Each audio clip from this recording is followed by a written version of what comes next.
The HP AI PC breaks language barriers instantly by translating up to 44 languages in real time, powered by the Intel Core Ultra processor.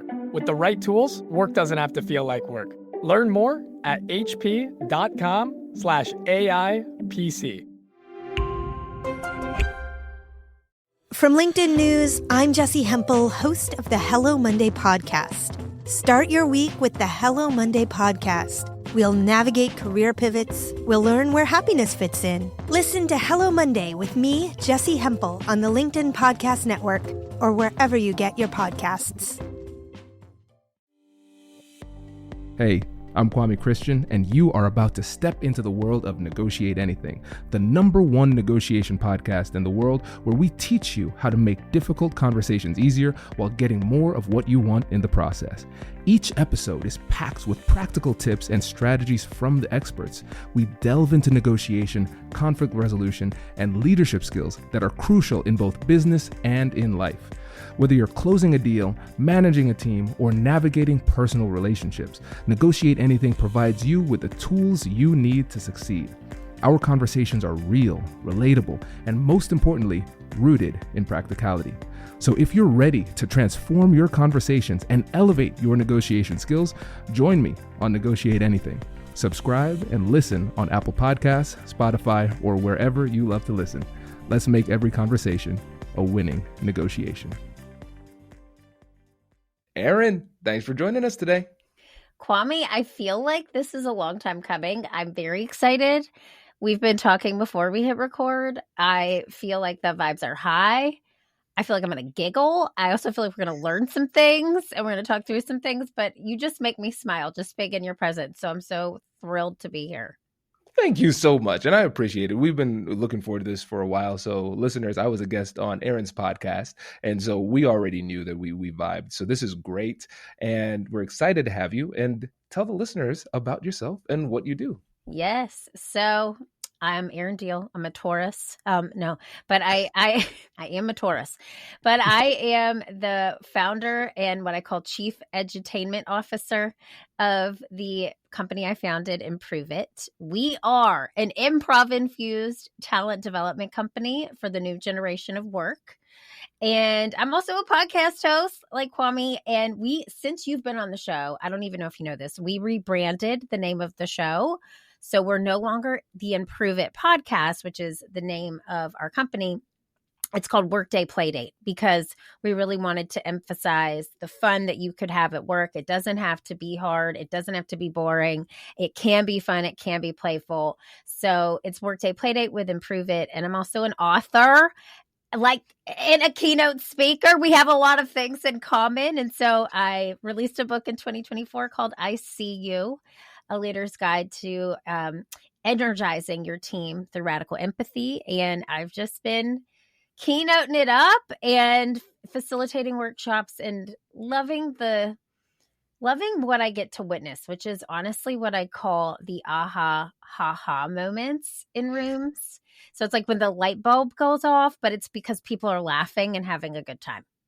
Ooh, there is so much to explore here. And so everybody, you can see this is going to be a fun episode. And what I want to do is set the stage. Yeah. So Erin, for the person listening, if they are able to take what it is that you share with us today and put it into action in their life, what changes for them? Oh my God, everything. So I'm so clearly this excites me. And I love this question.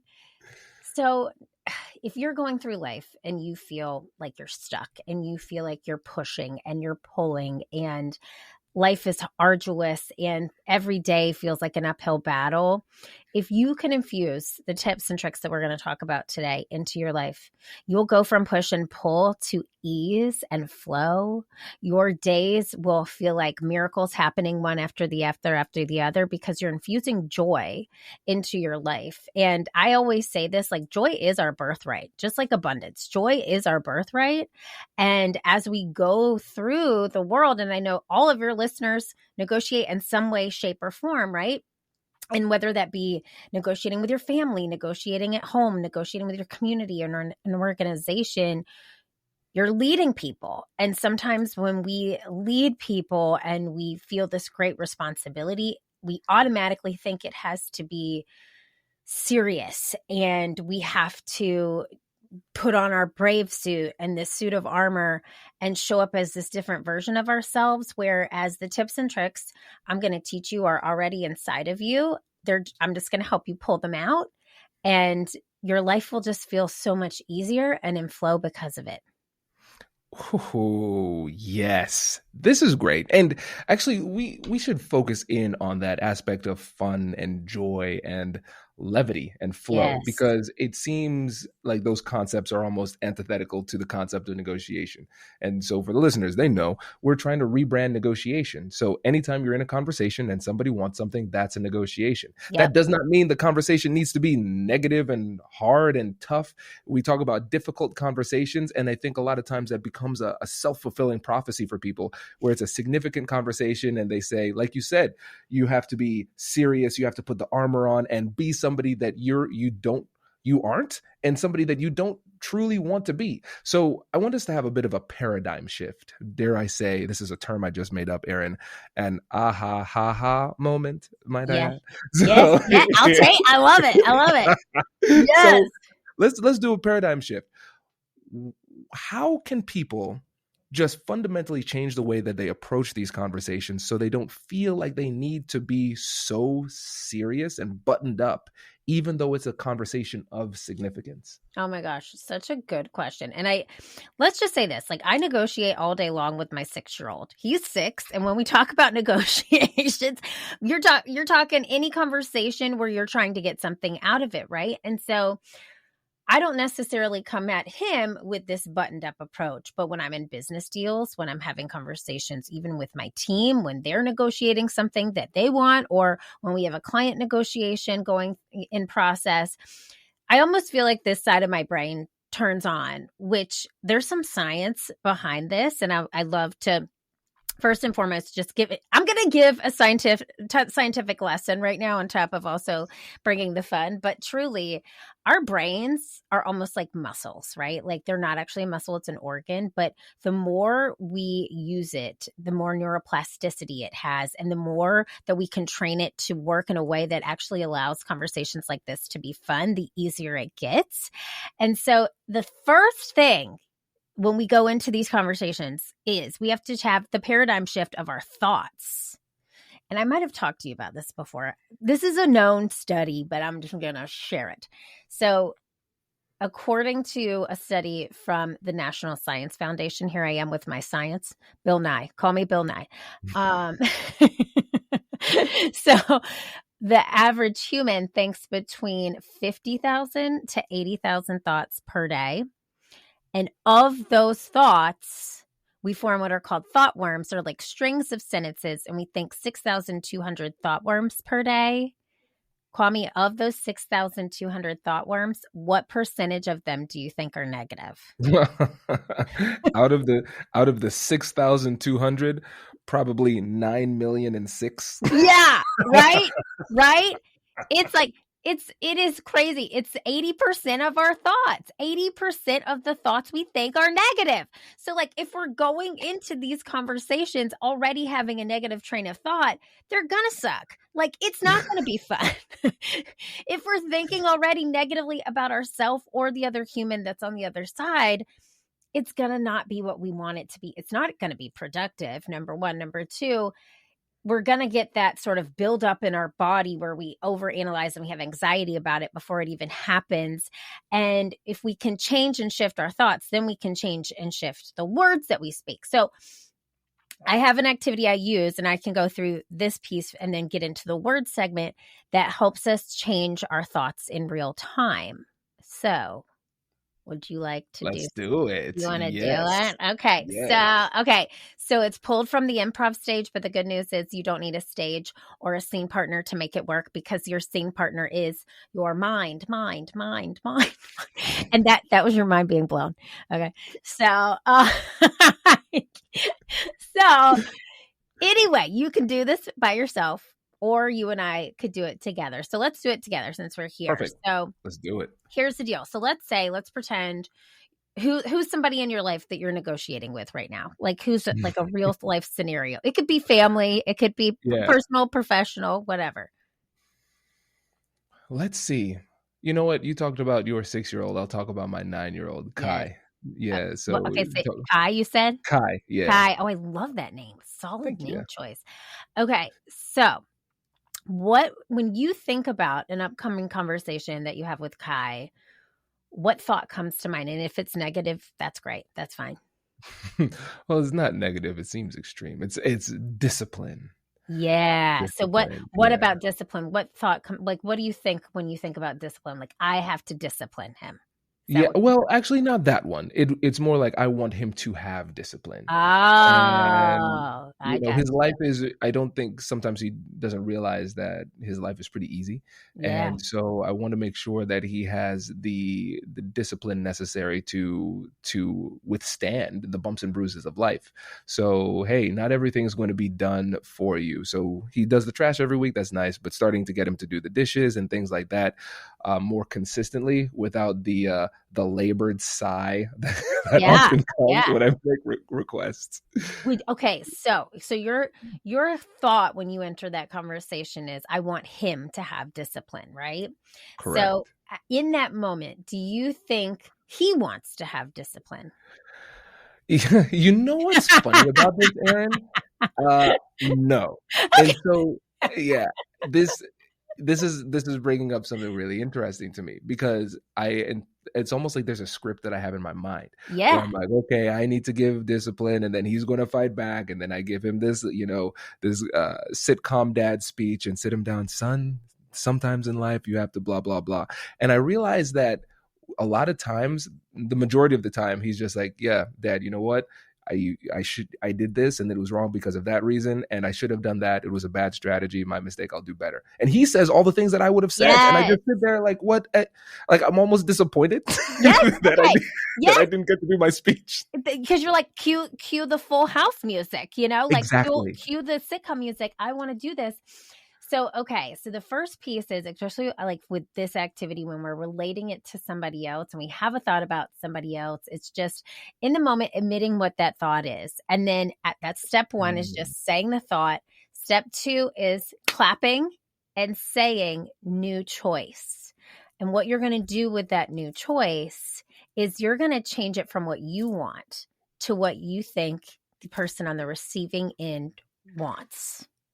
What's the choice what's the new choice you could create so that Kai, when he hears you coming, will be like ready to give you that speech, but in an authentic way? What could you say to yourself? Because this is your thought. Nobody else is hearing it right now. This is a hypothetical activity. We are hearing it. Yes. But like in your mind, what could you say to yourself when that thought comes up to Kai?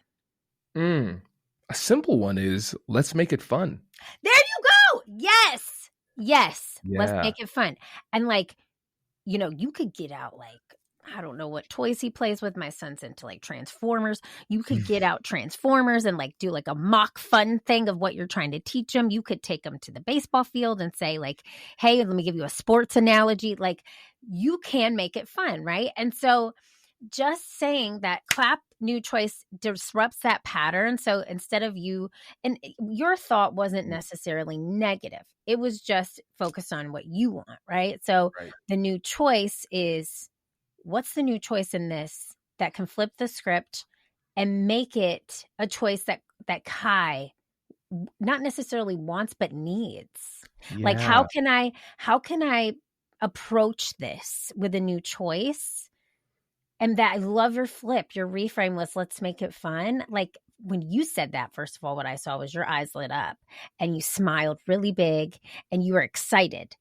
And like, what if you approach, so you have scenario A, you went to Kai and were like, I want to talk to you about your discipline. And then, the outcome would probably be like a strong, serious conversation. And scenario B is, let's have some fun. Hey, I'm going to take you to the baseball field today, and I'm going to give you an analogy about how to hit home runs every day with your health, with your grades, with X, Y, Z.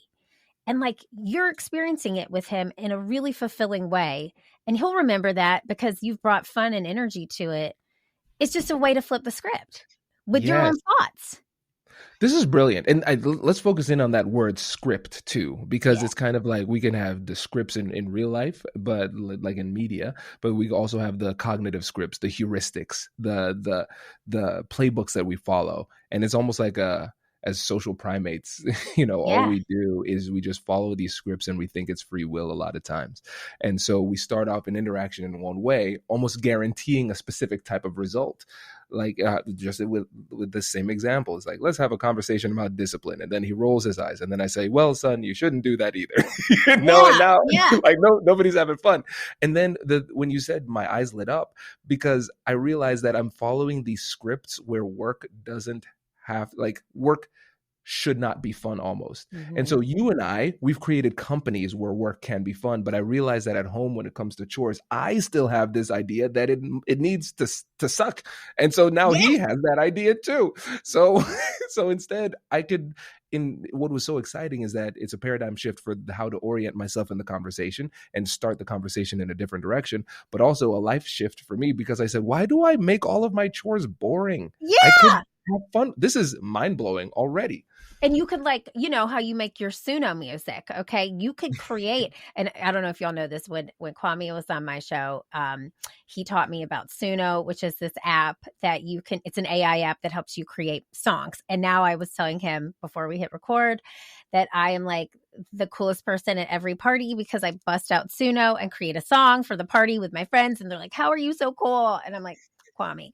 So you could create a Suno song about chores, like whatever the chore is. It's like taking out the trash. Like you create a song, put it on like the speakers in your house and like make it fun and just even like surprise him while he's doing it, And I don't know, there's the fun to me, that shift, that new choice in your thought, in your thinking is going to change obviously the words that you say. So can I get to the words part? Because I got another one for you on words. Yes. Okay. So our thoughts affect our words, and the words that we say out loud about ourselves and about others, when I say they matter, I mean, they matter.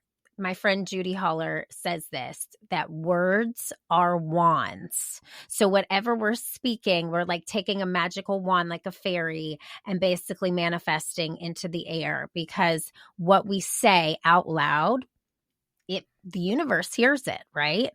So, and there's some more science. I got science. Okay. When we say words out loud that have a positive connotation of love, positive connotation of peace, we activate a very specific part of our brain, which is the frontal lobe. And I'm like, this frontal lobe is such a cool space because it acts like a traffic control center. It sends signals to all areas of the brain, and it allows logic, reasoning, clarity, all of that to happen. So when we actually say words out loud in these difficult conversations, or before we go into these difficult conversations even more, we're activating the frontal lobe. And if you've ever been in a really good meditation or had like a nice yoga class and you walked away and you felt a lot of clarity and you felt like you were at peace, that's you activating your frontal lobe. But on the flip side, if you say words out loud that have a connotation of hate or conflict, I know you know where I'm going, you activate a different part of your brain, which I think is like the ugliest word ever. It's called the amygdala. Like, I feel like it talks like that. I'm the amygdala. And like, it's like this ugly monster at the bottom of your brain. And it literally is the fear center. It's where fight, flight, or freeze happens. So when you activate it, you also either like want to beat somebody up, run away, or you just freeze like a deer in headlights. And so this part of our brain does not send signals everywhere. We just are stuck. And it also releases a stress hormone, which is cortisol. So I act like I'm a doctor. I'm not a doctor. Okay. This is just research. And but anyway, when you're pissed off and you feel the blood flowing and rising in your body, that's your amygdala releasing the stress hormone. So anyway, all of that to tell you, the words that we say are really activating in our bodies. And when you're going to have this difficult conversation with somebody, and you're talking about them, like, do we still want to use Kai or do we want to change the example? Give me another example of a conversation. Yeah. Do we want to use Kai? Should we stay Well, on let's Kai? do a different one. Let's do one. Okay, Let's do a business one. One Okay. that comes up a lot is you have to give feedback to somebody on your team. Yes. Yeah. So let's use that example. Okay. All right. We're going to call the person you're giving feedback to Susan. Okay. Because I had a best friend named Susan growing up, and I just like how I say it. It's just a fun name. And also, two things. Number one, I'm not talking about a specific Susan. And if you actually have a Susan on your team, this is not about her. Do you have a Susan? Anytime I say this, people are like, my name is Susan. I'm like, it's not you. 4 out of the 6 people on our team are named Susan. So no. Okay. All right. I'm just kidding. I'm kidding. So, it's not about you, Susan. Okay. So, well, let's say that Susan thinks it's all about her. Okay. So you're having to give some feedback to Susan. She's not being a great team player.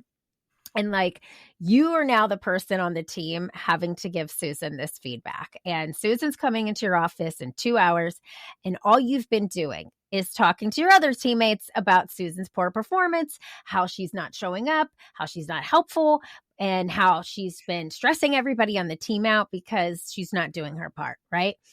So in your mind, the thoughts you're thinking about Susan are not great. Number one, so you got to new choice it, and you've got to reframe how to have that conversation with Susan in a way that she'll understand. So change your thinking. And number two, you got to change your words because you are activating the amygdala part of your brain. So you're just stuck in that fear center. You have no logic and reasoning because you're angry. You're like, why do I have to have this conversation with Susan?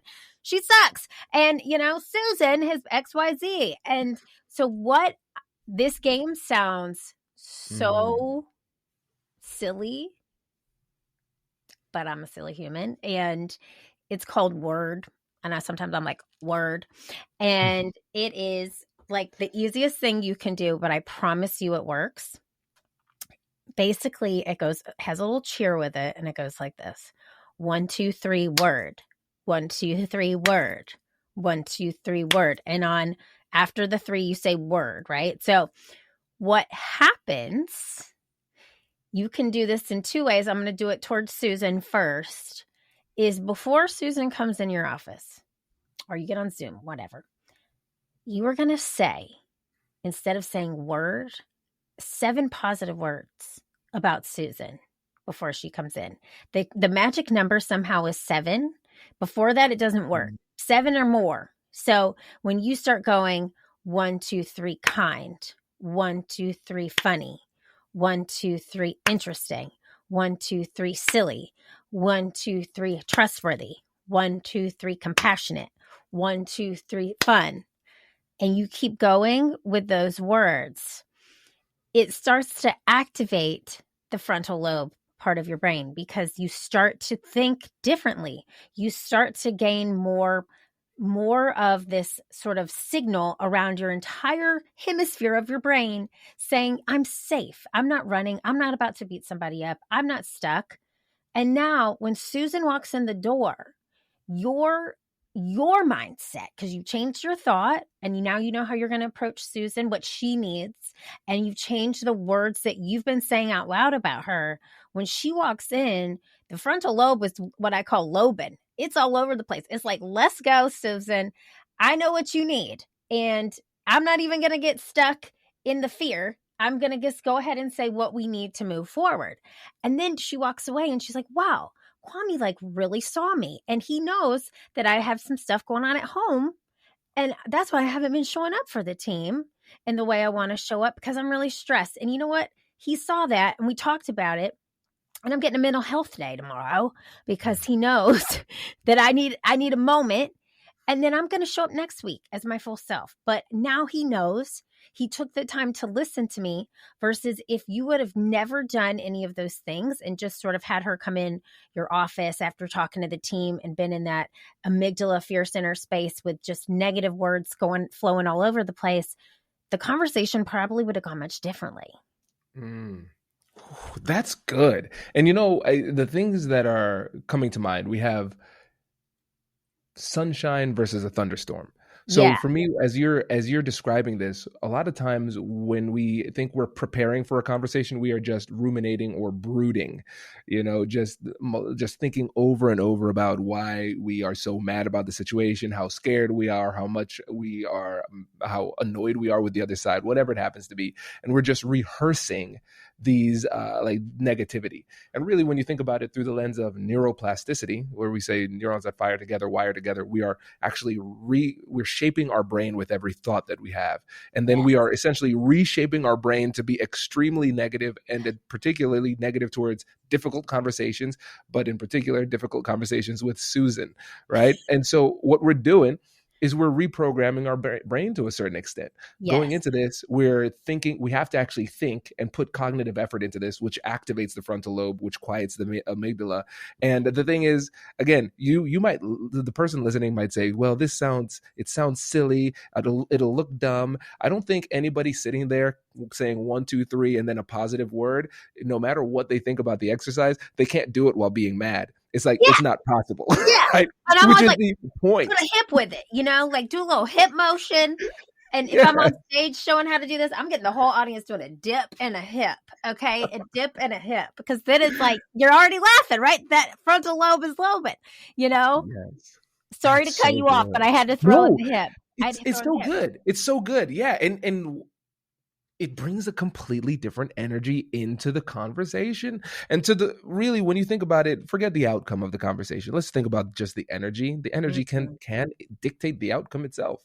And again, people will follow the scripts we said. We sit here when we've been, just brooding with a thunderstorm over our head. They turn on Zoom, they see it, they feel it. It's like, well, let me just brace for impact. Yes. This is going to be really tough. Yes. Okay. I have so many thoughts of what you just said. Okay. So first and foremost, I know the activity feels silly, and I tell people you don't do the 1, 2, 3 in front of Susan. You're doing this like in a bathroom stall at the office. You're like underneath your desk going 1, 2, 3, funny, 1, 2, 3, whatever. You're doing it. You could even do it in your head, but like the thoughts are affecting the outcome that you're outputting, right? Like, so those thoughts are still changing the words that you say, and the words that you say are still changing the way that interaction goes with Susan. And I love what you said, like, we're forgetting these scripts, right? And I just want to give us all permission as a lifelong improviser to throw away the scripts, because like you and I today, we had no idea what we were going to talk about coming in here.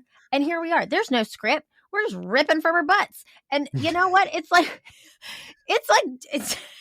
that's a soundbite for you. Please put that on the internet.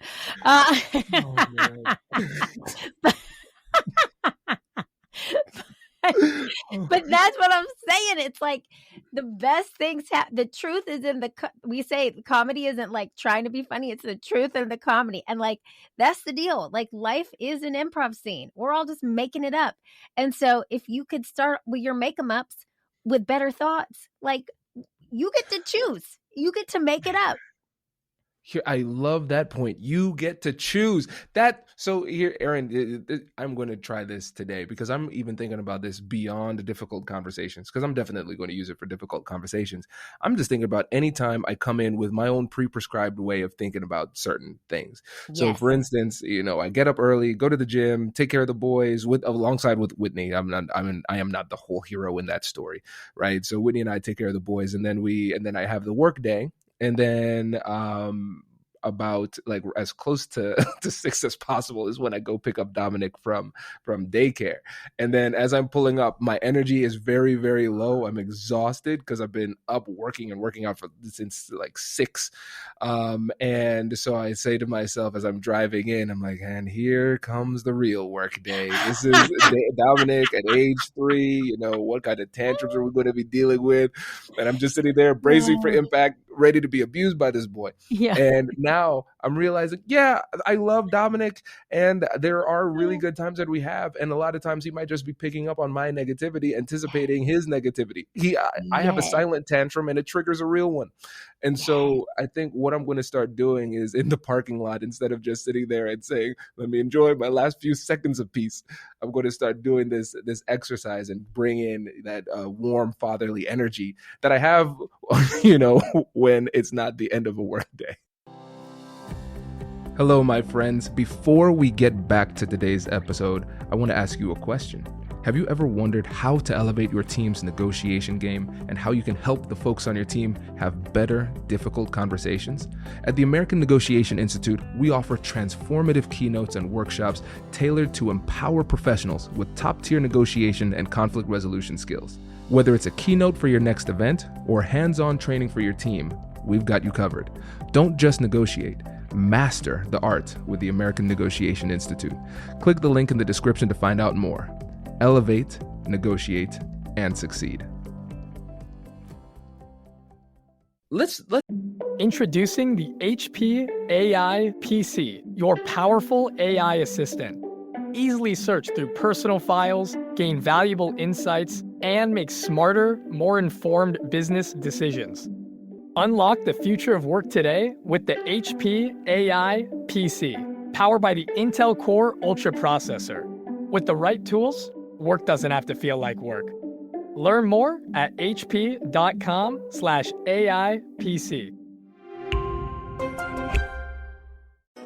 Hey, I'm Michael Kovnat, host of The Next Big Idea Daily. The show is a masterclass in better living from some of the smartest writers around. Every morning, Monday through Friday, we'll serve up a quick 10-minute lesson on how to strengthen your relationships, supercharge your creativity, boost your productivity, and more. Follow The Next Big Idea Daily wherever you get your podcasts. Let's talk about humor too, Yeah. because that's something that humor can be extremely persuasive. Yes. But what's really interesting when I think about all of the literature on negotiation and difficult conversations, humor doesn't come up at all. Right. Because again, we're always following this script of, hey, this is how it's done.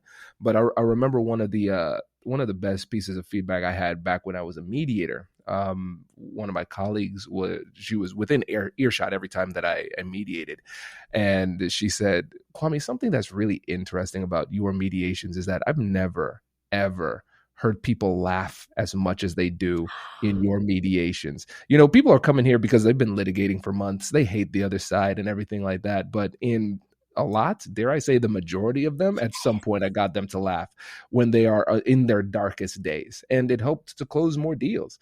And so let's talk about the usage of the strategic and intentional usage of humor, but I think even deeper than that, giving people permission to be funny in these conversations. Oh my gosh. Okay. First of all, I don't know if you know this, but in my early level improv days, a lot of people who took the beginner level classes were attorneys.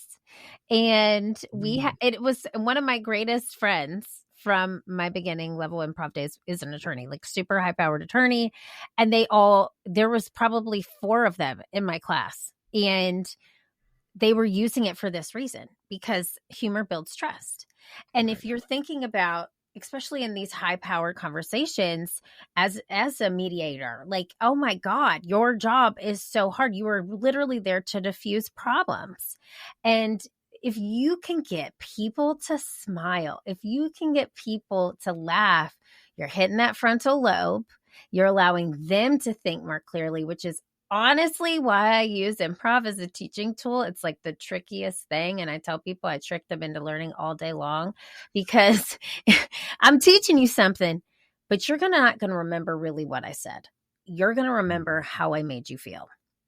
And there's a cheesy saying, whatever, I've already given 8 cheesy things out, but I'm going to give it out again. It's if you can pretend that every person has a sign around their neck that says, make me feel important. When you use humor, okay, yeah, I can say it again. You pretend that every person has a sign around your neck that says, make me feel important. When you allow humor into a conversation, and by allow, I mean, you kind of have to be the initiator if you want it to be fun. Energy is everything. The way we show up, the way we bring appear to people, the way we show up with our body language, our tone, all of that matters. But if you allow humor into the conversation, what I think you are really saying is, I value this conversation. I want you to feel important. I want to laugh together. It's like why people break bread and eat together, because usually you're sharing some type of laughter.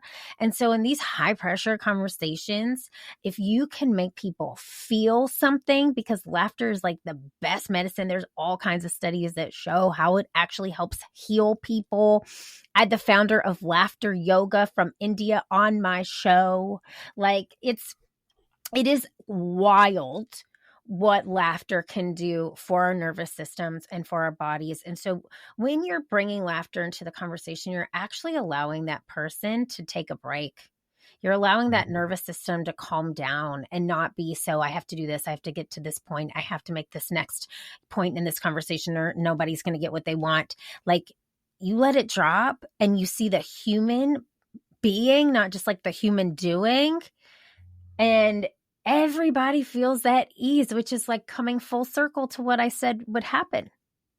Yes. Oh, that's powerful. That is powerful. And when you think about it, because we can understand the science of humor and understand the efficacy, and we have all laughed and recognized how good it feels. How can we help people to give themselves permission to be funny? What is the thing that we can do or say to help the listener just let go? Okay, I'm going to give it to everyone right now. Everybody hold out your right hand, okay? And I'm dropping it in. This is your permission slip to be funny. Nobody's telling you can't.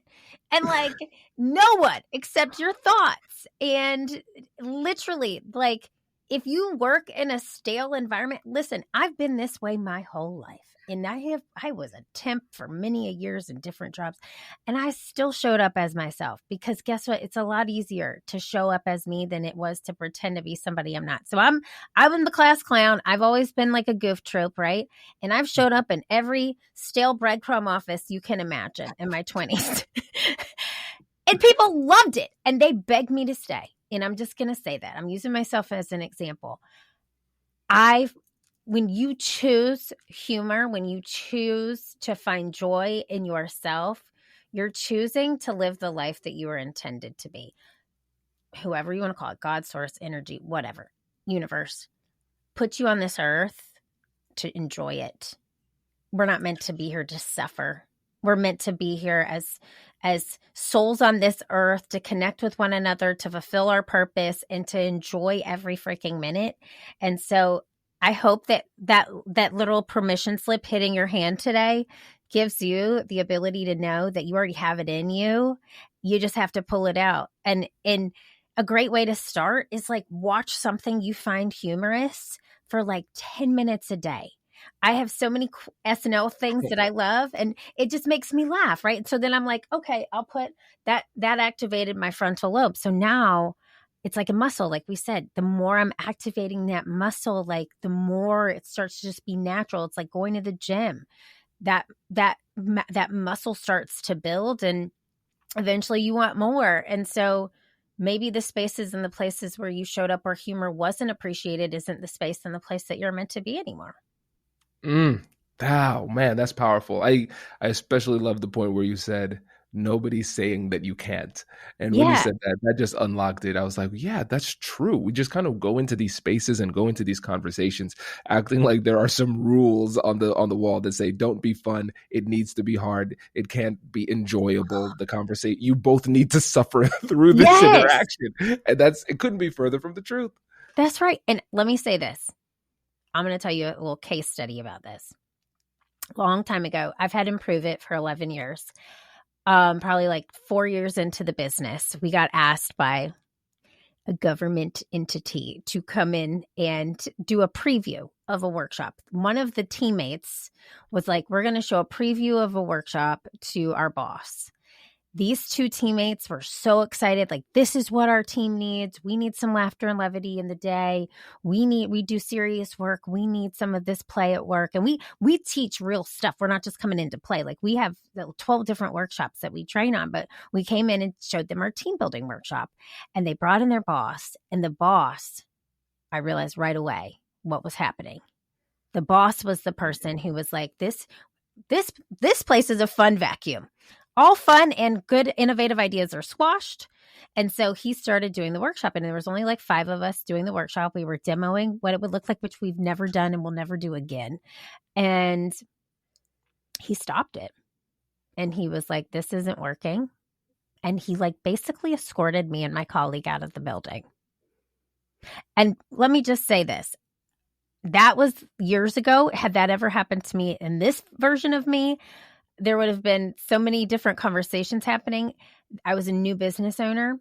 To date, we've trained over 49,000 people on our work. And like we have case study after case study that proves it works, and works with so many like Fortune 500, 100 companies. It's all that to say that anomaly was so sad to me, because I watched that team so desperately want joy.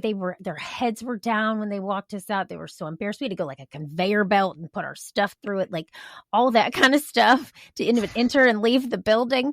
And like, we were just like, this is sad. Like this, we are actually super needed in this space. But because one leader doesn't think that fun and play equals productivity, we're not meant to be in this, or we're not allowed, I guess, in this space. And therefore the team is going to have to suffer. I tell you, we can learn the skills, but it's hard sometimes for the skills to outperform the culture. Mm-hmm. You know, and if you have the culture that is suppressing joy, you know, it's hard for joy to thrive. Yes. And those 2 people who brought us in were so embarrassed. They wrote us like a very kind email after, but like, when it starts at the top, when joy doesn't come from the top and you have to fight for it, like if you're the type of person that embodies and really loves fun and joy, and you're not finding it where you are, I just want to encourage you again. Here's your next permission slip. You don't have to be in that room. Yeah. Ooh, that is good. Yeah. Cause it was so sad to me. And I like, just when I talk to you, you have so much joy in your life. You radiate joy and sunshine. Like that is you, Kwame. So like, I can't imagine you in serious rooms. I can't. And I mean, I've obviously been in them, but I'm always the one trying to lighten it up a little bit, because and that's also a problem I've worked on in therapy. Okay. But but humor to me is just, I want to laugh. I love to laugh. And I think when we allow it into spaces and places and conversations, what we're really allowing is ourselves to fully thrive. We're allowing our highest self to shine. And it's contagious. Everybody wants to be near sunshine. I agree. And now you've given us the skills and also the permission to be that sunshine in these tough conversations that now don't need to be that tough. We can flip the script. And so, Erin, for those folks who are saying, I need more Erin in my life, maybe you could recommend a book, a podcast, or a company that could help them in this journey. I don't know any of them. Nope, got nothing. No, I'm just kidding. Okay, I think the easiest place to point you is to my website. It's ErinDiehl.com. And you can get the book. I See You on this website. It'll take you to our podcast, Workday Playdate. You have to listen to Kwame's episode because it was so good. It was in 2024. So just scroll back a little bit. And you can find all the keynote speaking reels, all the things there. But I am so proud of you. Like, you have grown this show. You've done so many wonderful things. You should be proud of yourself for creating a platform and a space for people to bring joy to it and have conversations that are difficult, but with authenticity and love behind them. Yes. Oh, I love that. Thank you. That means a lot. I really appreciate you returning the favor and coming on my pod. That means a lot. Yeah. And I loved being here anytime. And just everybody listening, give him 5 stars, rate and subscribe, do all the things. Thank you. I don't say that enough. So yes, please leave a review, 5 stars. And if it's less than 5 stars, just send an email. Don't Yelp. We don't want Yelp. Yelp is time. Yeah. Oh my God. Well, you're the best. Thank you so much for having me. Congratulations! You've just joined an elite club. By listening to a full episode, you're now officially on the Negotiate Anything team. So welcome aboard. What most team members do is they subscribe to the podcast because that allows them to automatically get the latest episodes of the show. The best things in life lie on the other side of difficult conversations. Keep learning, keep practicing, and keep getting better. Your relationships will improve, your career will soar, and you'll have the confidence you need to get the most out of these crucial conversations. Again, thank you for joining the team. We're excited to have you, and I will see you in the next episode. I'll catch you later.